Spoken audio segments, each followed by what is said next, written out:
ಓಂ ಗುರುಬ್ರಹ್ಮ ಗುರುವಿಷ್ಣು ಗುರುದೇವೋ ಮಹೇಶ್ವರ ಗುರು ಸಾಕ್ಷಾತ್ ಪರಬ್ರಹ್ಮ ತಸ್ಮೈ ಶ್ರೀ ಗುರುವೇ ನಮಃ. ಓಂ ತತ್ಸತ್. ಪರಬ್ರಹ್ಮನೇ ನಮಃ. ದತ್ತವಾಡ ಶ್ರೀ ಸದ್ಗುರು ಬಾಬಾ ಮಹಾರಾಜರವರ ಚರಿತಾಮೃತವು 8ನೇ ಅಧ್ಯಾಯ. ಸೂಚನೆ: ಪರಶಿವನು ಪ್ರತ್ಯಕ್ಷನಾಗುತ್ತಾ ಕರುಣಿಸಿದ ಬಾಬಾ ಸುಮೂರ್ತಿಗೆ ಹರ್ಷದಿಂ ಕ್ಷೇತ್ರಗಳೆಲ್ಲವೂ ತಿರುಗಿದನು ಬಾಬಾ. ಹಿಂದಿನ ಅಧ್ಯಾಯದಲ್ಲಿ ಗಿರಿನಾರ್ ಬೆಟ್ಟದಲ್ಲಿ ಮಹಾಶಿವಯೋಗಿಗಳು ಬಾಬಾ ಮಹಾರಾಜರಿಗೆ ನೀನು ಸಂಸಾರಿಯಾಗೆಂದು ಬೋಧಿಸಿ ಕಳುಹಲಾಗಿ ಅದಕ್ಕವರು ಒಡಂಬಟ್ಟು ಅಲ್ಲಿಂದ ಹೊರಟು ಅನೇಕ ದೇಶಗಳನ್ನು ತಿರುಗಿ ರಾಮೇಶ್ವರಕ್ಕೆ ಹೊರಟರೆಂಬ ಕಥೆಯನ್ನು ಕೇಳಿದ್ದೀರಿ. ಮುಂದಿನ ಕಥಾಭಾಗವನ್ನು ಮನಗೊಟ್ಟಾಲಿಸಿರಿ. ಬಾಬಾ ಮಹಾರಾಜರು ರಾಮೇಶ್ವರ ಕ್ಷೇತ್ರಕ್ಕೆ ಹೋಗಿ ಅಲ್ಲಿ ಸೇತು ದರ್ಶನಾದಿ ಪುಣ್ಯ ಪ್ರದೇಶಗಳನ್ನು ನೋಡಿಕೊಂಡು ತಿರುಗಿ ಪುನಃ ನಾಸಿಕ ಪಂಚವಟಿ ಸ್ಥಾನಕ್ಕೆ ಬಂದರು. ಅಲ್ಲಿ ಒಂದೆಡೆಯಲ್ಲಿ ಕುಳಿತು ನಾನು ಸಂಸಾರಿಯಾಗಬೇಕಲ್ಲವೇ ಎಂದು ಪ್ರಾಪಂಚಿಕ ಯೋಚನೆಯು ಮನದಲ್ಲಿ ಮೂಡಿತು. ನಾನು ತಂದೆಯನ್ನು ಕೈಲಾಸದಿಂದ ಕರೆದುಕೊಂಡು ಬರುತ್ತೇನೆಂದು ದತ್ತವಾಡದಲ್ಲಿ ಸಾಧ್ವಿಯರ ಮುಂದೆ ನುಡಿದಿದ್ದೇನು. ಇಷ್ಟು ದೇಶ ಸಂಚಾರ ಮಾಡಿದರೂ ತಂದೆಯ ದರ್ಶನವಾಗಲಿಲ್ಲ, ಏನು ಮಾಡಲಿ ಎಂದು ಹಿಂದಿನ ಸಂಸಾರದ ವಾಸನೆಯು ಮನಸ್ಸಿನ ಮೇಲೆ ಮೂಡಿ ಸ್ವಲ್ಪ ದುಃಖಿಸಿದರು. ಮತ್ತು ಯೋಗ ನಿದ್ರೆಯಲ್ಲಿ ಕೂತರು. ಅಷ್ಟರಲ್ಲಿ ಅಲ್ಲಿಗೆ ಕರದೋಳ್ ದಂಡ ಕಮಂಡಲ ಶಿರದೋಳ್ ಕೆಂಪಾದ ಜಡೆಯು ಪನೆಯೋಳ್ ಬಸಿತಂ ಕೊರಳೋಳ್ ರುದ್ರಾಕ್ಷಿ ಮಾಲೆಯು ಧರಿಸುತ್ತ ಇದ್ದಿದನು ಶಿವನು ಬಾಬಾ ನೆದುರೋಳ್. ಬಾಬಾ ಮಹಾರಾಜರು ಯೋಗ ನಿದ್ರೆಯಿಂದ ಎಚ್ಚೆತ್ತು ಮುಂಬದಿಯಲ್ಲಿ ನಿಂತ ಭವ್ಯ ಮೂರ್ತಿಯನ್ನು ದಿಟ್ಟಿಸಿ ನೋಡಿದರು. ಒಮ್ಮೆ ತಂದೆಯಾದ ಬಸನಗೌಡರಂತೆ ತೋರಿದನು, ಒಮ್ಮೆ ಪರಶಿವನಂತೆ ತೋರಿದನು, ತನಗೆ ಬೋಧಿಸಿದ ಗುರುವಿನಂತೆ ತೋರಿದನು. ಬಗೆ ಬಗೆಯ ಬಣ್ಣಗಳಿಂದ ಕಣ್ಣುಗಳಿಗೆ ಕಾಣಿಸಿಕೊಂಡ ಈ ಪುಣ್ಯ ಪುರುಷನಾರೆಂದು ಯೋಚಿಸುತ್ತಾ ಸ್ತಬ್ಧರಾಗಿ ಚಿತ್ರದ ಬೊಂಬೆಯಂತೆ ನಿಂತರು. ಆ ಭವ್ಯ ಮೂರ್ತಿಯು ಆನಂದ ಬಾಷ್ಪಗಳನ್ನು ಸುರಿಸುತ್ತಾ ಅಪ್ಪ, ಮಗು, ಬಾಬಾ, ಶಂಭೋ, ಶ್ರೀ ಗುರುವೇ ಅನ್ನುತ್ತಾ ಬಾಬಾ ಮಹಾರಾಜರನ್ನು ಆಲಂಗಿಸಿ ಇಂತೆಂದನು. ತಂದೆಯೂ ನಿನಗೆಲ್ಲಿಪ್ಪನು, ತಂದೆಯೂ ನೀಂ ಜಗಕ್ಕೆ, ನಿನಗೆ ತಂದೆಗಳುಂಟೆ, ಬಂಧುರ ಭವಬಂಧನವಂ ಚಿಂದಿಸಿ ನರರನ್ನು ಪೊರೆಯಲ್ ಕೈದಿದಿ ಧರೆಯೋಳ್ ಬಿಡು ತಂದೆಯ ಹಂಬಲವಂ ಕೊಡು ಜನರಿಗೆ ಬ್ರಹ್ಮಬೋಧೆಯಾನಂದವನಂ ಹಿಡಿ ಶಿವಶರಣರ ಪತಮಂ ನಡೆಯೈ ನೀಂ ದತ್ತವಾಡವೆಂಬುವ ಪುರಕಂ ಅಲ್ಲಿಯೇ ನಿನ್ನಯ ಕೀರ್ತಿಯು ಮೆಲ್ಲನೆ ಹರಡುವುದು ಕೇಳು ನಿನ್ನಯ ಬಳಿಗಂ ನಿಲ್ಲದೆ ಭಕ್ತರು ಬರುತ್ತಿಹರೆಲ್ಲರಿಗಂ ಮುಕ್ತಿಪಥವ ತೋರಿಸಿ ಸುಖಿಸೈ ಧರೆಯ ಜನರಂ ಪೊರೆಯಲಿಕ್ಕವ ತರಿಸಿ ಬಂದಿಹೆ ನಿನಗೆ ನನಗಂ ಪರಿಕಿಸಲ್ಕಳೆನಿತು ಭೇದವದಿಲ್ಲ ವೆಲೆ ಬಾಬಾ ತೆರಳು ಸ್ವಗ್ರಾಮಕ್ಕೆ ಬಸವೇಶ್ವರನ ವಿಧದಲ್ಲಿ ತರುಣಿಯಂ ಕೂಡಿರುತ್ತ ಲೋಕೋದ್ಧಾರ ಮಾಡೈ ಎಂದು ಕರುಣಿಸಿದ. ಶಿವಜೀವರಲಿ ಭೇದ ತವೆ ಪುಡಕಲಿಲ್ಲವೆಂಬ ಸುವಿವೇಕ ಒಳವಡಿಸಿ ಭಕ್ತಜನರ ಭವದುಃಖವ ಪರಿಹರಿಸು ತವರಿಗಾನಂದವನು ಜವದಿತ್ತು ಪೊರೆಯೆಂದು ಬೋಧಿಸಿದನು.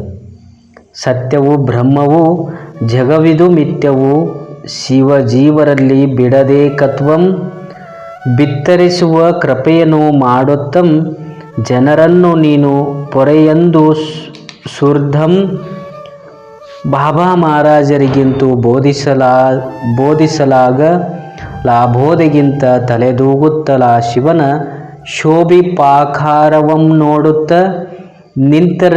ನಿಂತಿರಲ್ಕ ಶಿವನು ಶುಭಹಸ್ತದಿಂ ಬಾಬಾನ ಮಸ್ತಕದ ಮುಟ್ಟಿ ಮರೆಯಾಗಲ್ಕೆ ಬಾಬಾ ಮಹಾರಾಜರನತ್ತಿತ್ತ ಪುಡುಕುತ್ತ ಹೇ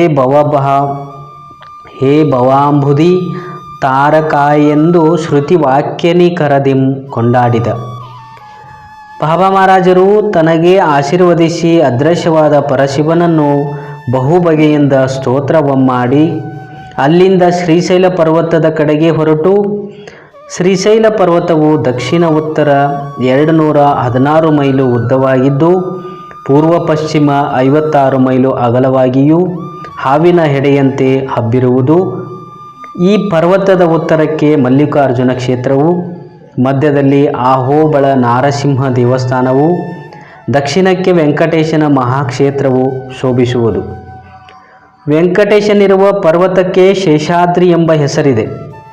ಬಾಬಾ ಮಹಾರಾಜರು ಶ್ರೀಶೈಲ ಪರ್ವತಕ್ಕೆ ಬಂದು ಪಾತಾಳ ಗಂಗೆಯಲ್ಲಿ ಮಿಂದು ಮಲ್ಲಿಕಾರ್ಜುನ ಮಹಾಲಿಂಗವಂ ಸಂದರ್ಶಿಸಿ ಕದಳಿಯವನಂ ಪೊಕ್ಕು ಅಲ್ಲಿ ಸಹಜ ಸಮಾಧಿ ನಿಷ್ಠೆಯಲ್ಲಿ ಕೂತುಕೊಂಡರು. ಒಂದು ತಿಂಗಳು ಕಾಲ ಕಳೆಯಿತು.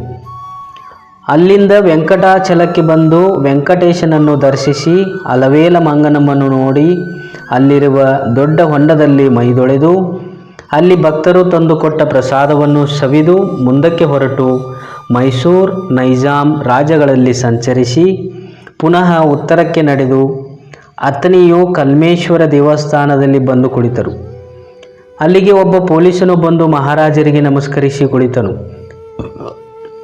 ಬಾಬಾ ಮಹಾರಾಜರು ಪೊಲೀಸನನ್ನು ಕುರಿತು, ನೀನು ಯಾವ ಉದ್ಯೋಗದಲ್ಲಿರುವಿ? ಅದಕ್ಕೆ ಪೊಲೀಸನು, ನಾನು ಪೊಲೀಸ ಕೆಲಸದಲ್ಲಿದ್ದೇನೆ. ನಾವು ಮೊದಲಿಗೆ ಶ್ರೀಮಂತರಾಗಿದ್ದೆವು. ನಮ್ಮ ಅಣ್ಣನ ಮಗನು ಉಪಾಧ್ಯಾಯ ಕೆಲಸದಲ್ಲಿದ್ದರೂ ವೈಶ್ಯಾಸ್ತ್ರೀಲ ಲಂಪಟನಾಗಿ ನಮ್ಮ ಆಸ್ತಿಯನ್ನೆಲ್ಲ ಕಳೆದು ನಮ್ಮನ್ನು ಬರಿಗೈ ಬಂಟರನ್ನಾಗಿ ಮಾಡಿದನು. ಈಗಲೂ ಆ ಚಾಳಿಯನ್ನು ಬಿಟ್ಟಿಲ್ಲ ಎಂದು ಹೇಳಿದನು. ಮಹಾರಾಜರು ಈಗ ಅವನೆಲ್ಲಿರುವನೆಂದು ಕೇಳಿದರು. ಅವನು ಈಗ ವೈಶ್ಯಾಗೃಹದಲ್ಲಿ ಪಗಡೆಯಾಟವನ್ನು ಆಡುತ್ತಿರುವನು ಎಂದು ಹೇಳಿದನು. ಮಹಾರಾಜರು ಅಲ್ಲಿಂದೆದ್ದು ವೈಶ್ಯಾಸ್ತ್ರೀಯಳ ಗೃಹಕ್ಕೆ ಬಂದರು. ಮಹಾತ್ಮರು ಬಂದುದನ್ನು ಕಂಡು ವೈಶಾಂಗನಿಯು ಭಿಕ್ಷೆಯನ್ನು ನೀಡಲು ಬಂದಳು. ಮಹಾರಾಜರು, ನಾನು ಭಿಕ್ಷುಕನಲ್ಲ, ರಕ್ಷಕನು, ವೈಶ್ಯೆ. ಹಾಗಾದರೆ ಇಲ್ಲಿಗೇತಕ್ಕೆ ಬಂದಿರಿ? ಬಾಬಾ, ನಿನ್ನನ್ನು ನಿನ್ನ ವಿಟಪುರುಷನನ್ನು ರಕ್ಷಿಸುವುದಕ್ಕೆ ಬಂದೆನು. ವೈಶ್ಯೆ, ನಮಗೇನು ಕೊಟ್ಟು ರಕ್ಷಿಸುವೆ? ಬಾಬಾ, ಉಪದೇಶವನ್ನು. ವೈಶ್ಯೆ, ಆ ಉಪದೇಶವಾವುದು? ಬಾಬಾ, ಹೊಟ್ಟೆ ತುಂಬಿಸಿಕೊಳ್ಳುವುದಕ್ಕಾಗಿ ತನ್ನ ಮಾನವನ್ನು ಪರರಿಗೆ ಮಾರಾಟ ಮಾಡಿ ಜೀವಿಸುವ ವೈಶ್ಯಾವೃತ್ತಿಯು ಹೀನವಾದದ್ದು ಮತ್ತು ವಿಟಪುರುಷನ ಆಸ್ತಿಯನ್ನು ಹಾಳು ಮಾಡಿ ಅಡವಿಗಟ್ಟಿ ಕೊನೆಗೆ ಅವರು ಕಣ್ಣೀರಿನಿಂದ ಕೈ ತೊಳೆದುಕೊಳ್ಳುವಂತೆ ಮಾಡುವಂತಹ ಉದ್ಯೋಗವು ನೀಚವಾದುದು. ಇಂತಹ ಉಪದೇಶವನ್ನು ನಿಮಗೆ ಕೊಟ್ಟು ರಕ್ಷಿಸಲು ಬಂದಿದ್ದೇನೆಂದು ತಮ್ಮ ಕೃಪಾದೃಷ್ಟಿಯನ್ನು ಆ ವೈಶ್ಯಾಸ್ತ್ರೀಯಳ ಮೇಲೆ ಬೀರಿದರು ಮತ್ತು ಆ ಪೊಲೀಸನ ಅಣ್ಣನ ಮಗನನ್ನು ಕುರಿತು ಇಂತೆಂದರು. ಕೈಪಿಡಿದರಸಿಯ ವಂಚಿಸಿ ಈ ಪರಿ ವೈಶ್ಯೆಯಳ ಕೂಡಿಕೊಳ್ಳುವುದು ಲೇಸೆಂ, ಪಾಪವೂ ಸಂಗತಮಾಗದೆ ಪಾಪಾತ್ಮರಿಗಿಹ ಪರದಿ ದುಃಖವು ಬಿಡದೈ ಎಂದು ನುಡಿದು ಮತ್ತೆ ಇಂತೆಂದರು. ಈ ಪಗಡೆಯಾಟದಿಂದಲೇ ಆ ಪಾಂಡವರ ಅಡವಿ ಸೇರಿ ನಾನಾ ಬಗೆಯಂ ತಾಪಕ್ಕೀಡಾಗಿರುವರು. ಈ ಪರಿಯುದ್ಯೋಗಕ್ಕೆಂದು ಕೊಡದಿರು ಮನವಂ ಎಂದು ಹೇಳಿ ಕೃಪಾದೃಷ್ಟಿಯಿಂದ ನೋಡಿದೊಡನೆ ಅವನಲ್ಲಿಯೂ ಮತ್ತು ವೈಶ್ಯಾಸ್ತ್ರೀಯಳಲ್ಲಿಯೂ ಸದ್ಗುಣವೂ ಭಯಭಕ್ತಿಯು ತಲೆದೋರಿ ಬಾಬಾ ಮಹಾರಾಜರ ಚರಣಾರವಿಂದಗಳಿಗೆ ನಮಸ್ಕರಿಸಿದರು. ಮುಂದೆ ಅವರು ಸನ್ಮಾರ್ಗಿಗಳಾದರೂ ಮಹಾತ್ಮರ ಕೃಪಾದೃಷ್ಟಿಯು ಬಿದ್ದ ಪಾಮರನು ಪಂಡಿತನಾಗುವುದು ಸಹಜ. ಹೇಮರೆಡ್ಡಿ ಮಲ್ಲಮ್ಮನ ಕೃಪಾದೃಷ್ಟಿಯಿಂದ ದುರಾಚಾರಿಯಾದ ವೇಮನ್ನನು ಮಹಾಯೋಗಿಯಾದನು. ಬಾಬಾ ಮಹಾರಾಜರು ಅಲ್ಲಲ್ಲಿರುವ ಭಕ್ತಜನರ ಮೇಲೆ ಆಶೀರ್ವಾದ ಕೃಪಾದೃಷ್ಟಿಯನ್ನು ಬೀರುತ್ತಾ ನಿರ್ಮಲಾಂತಕರಣವುಳ್ಳವರಿಗೆ ತತ್ವಮಸಿ ಮಹಾವಾಕ್ಯಾರ್ಥವನ್ನು ಬೋಧಿಸುತ್ತಾ ತನಗೆ ಪರಶಿವನು ಪ್ರತ್ಯಕ್ಷನಾಗಿ ಅಪ್ಪಿಕೊಂಡು ಉಪದೇಶವಿತ್ತ ಸ್ಥಾನವಾದ ನಾಸಿಕ ಪಂಚವಟಿಗೆ ಪುನಃ ಬಂದರು. ಅಲ್ಲಿ ಕುಳಿತು ಆ ಪರಮೇಶ್ವರನು ದರ್ಶನವಿತ್ತು ಉಪದೇಶ ಮಾಡಿದ ಮಹಾವಾಕ್ಯಗಳನ್ನೆಲ್ಲ ಮತ್ತೊಮ್ಮೆ ಮನಸ್ಸಿನ ಮೇಲೆ ಹೊರಳಾಡಿಸಿಕೊಂಡು ಆನಂದ ಬಾಷ್ಪಗಳನ್ನು ಸುರಿಸುತ್ತಾ, ಹೇ ಜಗದೀಶ್ವರ, ನನ್ನನ್ನು ಸಂಸಾರಿಯಾಗೆಂದು ಆ ಗಿರಿನಾರ್ ಬೆಟ್ಟದ ಮಹಾಶಿವಯೋಗಿಗಳು ಹೇಳಿದಂತೆ ನೀನು ಆಜ್ಞೆಯನ್ನಿತ್ತೆಯ. ಸಂಸಾರವೋ ನಿಸ್ಸಾರವೋ ಅತಿಸಾರವೋ ಸಸಾರವೋ ಅದು ಹೇಗಾದರೂ ಇರಲಿ, ನಿನ್ನ ಆಜ್ಞಾನುಸಾರ ವರ್ತಿಸುತ್ತೇನೆ. ನನ್ನ ಜನ್ಮಭೂಮಿಯಾದ ದತ್ತವಾಡದ ಕಡೆ ಪ್ರಯಾಣ ಬೆಳೆಸುತ್ತೇನೆ ಎಂದು ಯೋಚಿಸುತ್ತಿದ್ದರು. ಅಷ್ಟರಲ್ಲಿ ಬೆಳಗಾವಿಯಿಂದ ಇಂಜಿನಿಯರ್ ಅಸಿಸ್ಟೆಂಟ್ ಸಾಹೇಬರ ಮನೆಯ ಬ್ರಾಹ್ಮಣನಾದ ಆಚಾರ್ಯನೊಬ್ಬನು ಗೋದಾವರಿ ನದಿಯ ಸ್ನಾನಾರ್ಥಿಯಾಗಿ ಬಂದು ಸ್ನಾನವನ್ನಾಡಿ ಎಡೆಗೆ ಬಂದು ಆ ಸುಂದರ ಮೂರ್ತಿಯನ್ನು ಬ್ರಹ್ಮ ತೇಜಸ್ಸಿನಿಂದ ಹೊಳೆಯುವ ಮುಖ ಕಮಲವನ್ನು ನೋಡಿ ಈತನು ಅವತಾರಿ ಮಹಾಪುರುಷನಿರುವನೆಂದು ಗುರುತಿಸಿ ನಮಸ್ಕರಿಸಿ ಇಂತೆಂದನು. ಮಹಾತ್ಮರೇ, ತಮ್ಮ ದರ್ಶನ ಮಾತ್ರದಲ್ಲಿ ನನಗಾನಂದ ಉಂಟಾಗುತ್ತಿದೆ. ನಾನು ಬೆಳಗಾವಿಯವನು. ತಮ್ಮನ್ನು ನಮ್ಮ ಗ್ರಾಮಕ್ಕೆ ಕರೆದೊಯ್ದು ತಮ್ಮ ಪಾದಸೇವೆಯನ್ನು ಮಾಡಿ ಪುನೀತನಾಗಬೇಕೆಂಬ ಬಯಕೆಯು ಕುಡಿಚಾಚುತ್ತಿದೆ. ಸತ್ಪುರುಷರಿಗೂ ಪರಶಿವನಿಗೂ ಭೇದವಿಲ್ಲವೆಂಬುದು ನನ್ನ ಭಾವನೆ. ಪರಶಿವನು ಭಕ್ತಾಧೀನನೆಂಬಂತೆ ಸತ್ಪುರುಷರು ಭಕ್ತಾಧೀನರೆಂದು ನಾನು ನಿಶ್ಚಯಿಸಿದ್ದೇನೆ. ತಮ್ಮ ಪವಿತ್ರ ಪಾದಗಳು ಸ್ವಗ್ರಹದವರೆಗೆ ದಯಮಾಡಿಸಲೆಂದು ಪ್ರಾರ್ಥಿಸಿಕೊಳ್ಳುತ್ತಿದ್ದೇನೆ. ನನ್ನ ಪ್ರಾರ್ಥನೆಯು ನಿರರ್ಥಕವಾಗಲಾರದಷ್ಟೇ ಎಂದು ಮತ್ತೊಮ್ಮೆ ಅಡಿಗಳಿಗೆ ಎರಗಿದನು. ತಮ್ಮ ಗ್ರಾಮದ ಕಡೆ ಹೋಗಲು ಅನುವಾದ ಮಹಾರಾಜರು ಆತನ ಮೃದುವಾದ ವಚನಗಳನ್ನು ಭಕ್ತಿ ಭಾವನೆಯಿಂದ ಬೆಳಗಾವಿಗೆ ಸ್ವಾಗತವೆತ್ತುವುದನ್ನು ತಿಳಿದು ಹರ್ಷಿತರಾಗಿ ಬೆಳಗಾವಿಗೆ ಬರಲೊಪ್ಪಿದರು. ಕೂಡಲೇ ಆ ಬ್ರಾಹ್ಮಣನು ಮಹಾರಾಜರೊಡನೆ ಬೆಳಗಾವಿಗೆ ಬಂದನು.